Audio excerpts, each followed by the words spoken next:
जनतेचा आवाज महाराष्ट्र पंचा माध्यमातून। नमस्कार, महाराष्ट्र पंच न्यूज मध्ये आपलं स्वागत आहे। मी नाजिम सिद्दीकी। पाहूया शहरातील ताज्या घडामोडी।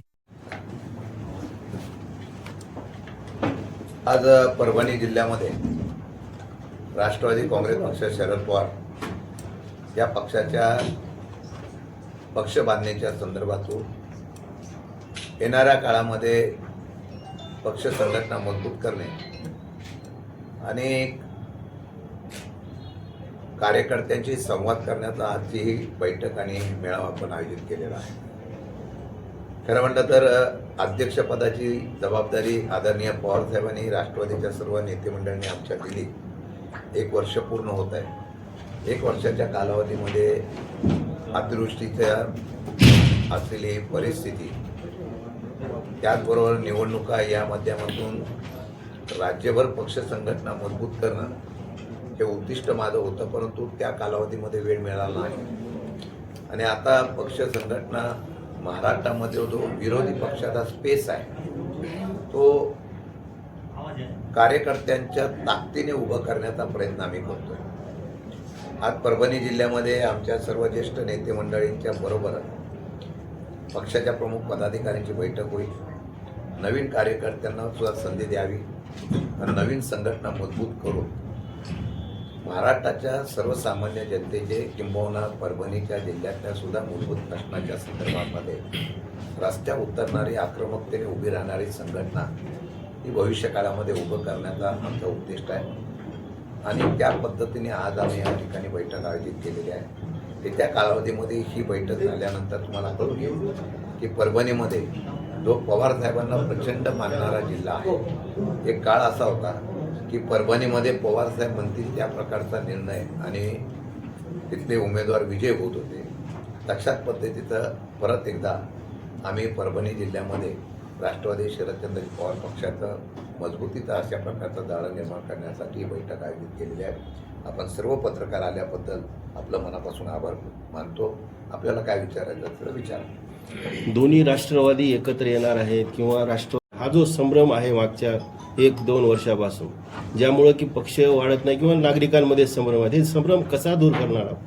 काय झालं, गेल्या काही दिवसापासून या महाराष्ट्रात आणि देशात जर बघितलं असेल तर फोडाफोडीचं राजकारण फार मोठ्या प्रमाणात आहे। मला कधी कधी असं वाटतं की काही लोकांचे पक्ष स्वतःच्या ताकदीवर उभं करण्यापेक्षा दुसऱ्या पक्षांच्या लोकांना घेऊन, नेत्यांना घेऊन पक्षवाढीचा नवीन अजेंडा हा केंद्रात आणि राज्यात सध्या चालू आहे। अनेक पक्ष फोडले, त्यामुळे आमचा सुद्धा पक्ष फोडला।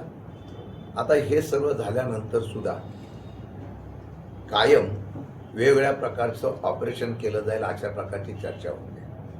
तुम्ही म्हटला ती वस्तुस्थिती आहे। त्यामुळे अशी बातमी आली की कार्यकर्त्यांमध्ये आणि बाकीच्या सर्व नेत्यांमध्ये संभ्रमावस्था निर्माण होते, किंबहुना पवार साहेबांवर प्रेम करणाऱ्या, राष्ट्रवादी शरद पवार पक्षावर प्रेम करणाऱ्या मतदारावर सुद्धा त्याचा परिणाम होतो याची मला कल्पना आहे। म्हणून ज्या वेळेला अशा प्रकारची चर्चा होते त्या वेळेला आम्ही शब्दामध्ये स्पष्टीकरण केलेलं आहे। मी अध्यक्ष म्हणून जबाबदारीने स्पष्टीकरण केलेलं आहे की अशी कोणती प्रकारची चर्चा नाही। पण मला दिसून येत आहे की पवार साहेबांच्या नेतृत्वाच्या माध्यमातून हा पक्ष वाटचाल करत असताना या पक्षाला आता तशा पद्धतीची चर्चा करून अशा प्रकारची अस्वस्थता निर्माण करण्याचा प्रयत्न होतो का याचा सुद्धा विचार करावा लागेल। आज तुम्ही प्रश्न विचारल्यानंतर मी एवढंच सांगतो, कुठल्याही प्रकारची चर्चा ही सूत्राच्या, त्याचा काल उल्लेख सुप्रियाताईंनी केला, आमच्यापर्यंत अशी कुठल्या प्रकारची चर्चा आलेली नाही। पण सूत्राच्या माहितीप्रमाणे येतात हा सूत्र कोणता आहे, त्या सूत्राचा कर्ता करविता कोण आहे याचा आता शोध आम्हाला घ्यावा लागेल। जो सातत्याने 2 महिन्यातून 1 महिन्यातून सातत्याने ह्या बातम्या देण्याचा प्रयत्न होतोय। अजितदादा असताना पक्ष एकीकरण करण्याच्या बाबतीमधला निर्णय झाला होता। उद्या भविष्य काळामध्ये काय त्यांच्या पक्षाच्या घडामोडी, त्याचबरोबर बाकीच्या काही चर्चा या त्यांच्या पक्षाच्या घडामोडीशी आमचा संबंध जोडला जातोय। मला वाटतं की त्यामध्ये त्यांच्या पक्षाचा काय निर्णय होईल, त्याच्यानंतरच्या काय भूमिका असतील यावर कुठली चर्चा झालेली नाही। त्यामुळे आता विलिनीकरण, NDA बरोबर जाणं अशा प्रकारचा कुठलाही प्रस्ताव आमच्याकडे नसल्यामुळे आता मला वाटतं की ह्या विषयावर परत चर्चा करणं गरजेचं नाही असं मला वाटतं. मराठवाड्यामध्ये पाऊस नाही, खरीपांची पेरणी झालेली आहे पण पिकांचं सरकार याकडे बघायला तयार नाही. कर्जमाफी झाली म्हणते पण आणखीन काहीच नाही. कसं म्हणजे राष्ट्रवादी पवार पक्ष काय याच्या भूमिका आहे? आपल्याला कल्पना असेल मागच्या वेळेला शेतकरी कर्जमाफीच्या बाबतीमध्ये महाराष्ट्रामध्ये या पक्षाने आंदोलन केलं, मोठ्या प्रमाणात आंदोलन झालं आणि त्याचा परिणाम म्हणून त्या पक्षाच्या सर्व नेत्यांनी केलेल्या आंदोलनाचा फळ म्हणून या असलेल्या आंदोलनाला कर्जमाफीला मंजुरी दिली. भले आम्ही त्यावेळेस सांगितलं स्त्री आम्हाला घ्यायचं नाही पण कर्जमाफी द्यावी. जे निकष आणि नियम होते ते निकष आणि नियम बदलण्याच्या बाबतीमध्ये सरकारला अधिवेशनाच्या शेवटी घ्यावा लागलेला निर्णय. मी आज 2 मुद्दे तुम्हाला सांगू इच्छितो. शेतकरी प्रचंड नाराज आहे याचा सहकार अहवाल आला असेल. त्यामध्ये आसमानी संकटाबरोबर वेगवेगळ्या प्रकारच्या असलेल्या शेतकरीच्या असलेल्या अडचणीला शेतकरी समोर जात होता. कालच मुख्यमंत्र्यांनी एक योजना जाहीर केली. त्या योजनेमध्ये त्यांनी थकीत कृषी बिल जे आहे ती सुद्धा माफ करण्याचा 48,000 कोटीचा निर्णय काल जाहीर केला. याचा अर्थ असा आहे की जर आपण हे केलं नसतं, कारण सरकारच्या बद्दलची भावना अशी होती ते सरकार उद्योगपती आणि आपल्या खाजगी मित्रांना सांभाळण्यासाठी कायदे बनवतोय. सर्वसामान्य शेतकरी, बेरोजगार तरुण वगैरे हे सगळे प्रश्न बाजूला पडलेले आहेत आणि अशा पद्धतीत नाराजीची तीव्रता वाढत असताना आज दुष्काळाची परिस्थिती निर्माण होते. किंबहुना परभणीमध्ये सुद्धा पाऊस नाही, दुबार पेरणीची वेळ आलेली आहे. मग अशा वेळेला निर्णय घ्यावा म्हणून असे निर्णय घेण्याचा प्रयत्न झालेला दिसतोय. पण त्यात एक मुद्दा सांगतो. शेतकऱ्यांची कर्जमाफीच्या बाबतीमध्ये जाहीर केल्यानंतर जुलै अखेरपर्यंत पैसे जमा होतील असं सांगितलं जात आहे. एका वेळेला सरकारला पैसे आहेत का नाही शंका आहे. अशाच वेळेला 48,000 कोटीचा वीज बिल माफीचा घेतलेला सरकारचा निर्णय हा सुद्धा विचार करण्यासारखा आहे.